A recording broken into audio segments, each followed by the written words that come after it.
నాకీన కోపం వచ్చిందనుకో, కోపం మనిషికి వచ్చినట్టు వస్తుందా? వచ్చిందనుకో వస్తే ఏం చేస్తావు? ఉండు మర్చిపోయినా మతికి చేసుకుంటాడు.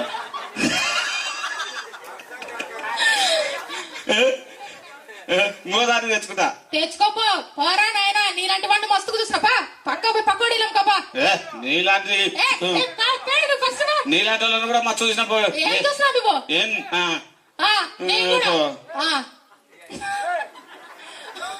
అంటే నేనేమంటాను అదట అంతే కదా, సగభాగం కదా అర్థాంగిని. అంటే అర్థంగి అయితే మీరు గొప్ప మేము గొప్ప అని అడిగినాం కదా, మేము గొప్పలో అని మీరే ఒప్పుకొని పాట పాడినారు. ఏ పాట? రాజువయ్యా మహారాజువయ్యా, రాజువయ్యా మహారాజువయ్యా. మిమ్మల్ని తిట్టుకుంటూ కూడా ఒక పాట పాడడం తెలుసా?